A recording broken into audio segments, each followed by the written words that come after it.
संगति का असर। एक बार एक राजा शिकार के उद्देश्य से अपने काफिले के साथ किसी जंगल से गुजर रहा था।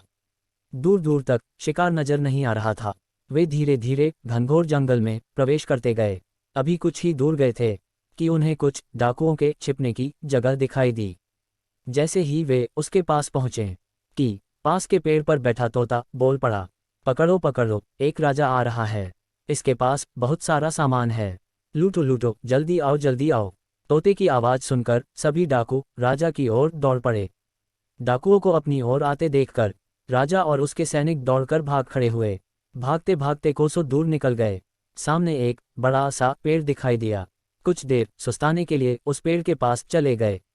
जैसे ही पेड़ के पास पहुंचे कि उस पेड़ पर बैठा तोता बोल पड़ा, आओ राजन, हमारे साधु महात्मा की कुटी में आपका स्वागत है।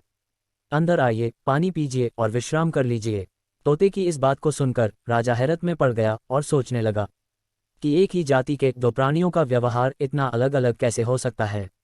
राजा को कुछ समझ नहीं आ रहा था। वह तोते की बात मानकर अंदर साधु की कुटिया की ओर चला गया। साधु महात्मा को प्रणाम कर उनके समीप बैठ गया और अपनी सारी कहानी सुनाई। और फिर धीरे से पूछा, ऋषिवर, इन दोनों तोतों के व्यवहार में आखिर इतना अंतर क्यों है? साधु महात्मा ने धैर्य से सारी बातें सुनी और बोले, ये कुछ नहीं राजन, बस संगति का असर है। डाकुओं के साथ रहकर तोता भी डाकुओं की तरह व्यवहार करने लगा है और उनकी ही भाषा बोलने लगा है। अर्थात जो जिस वातावरण में रहता है वह वैसा ही बन जाता है।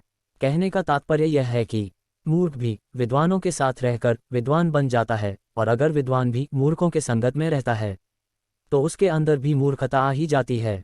इसलिए हमें संगति सोच समझकर करनी चाहिए। अगर आपको यह वीडियो पसंद आई हो तो इस चैनल को सब्सक्राइब, शेयर और लाइक जरूर करें। धन्यवाद।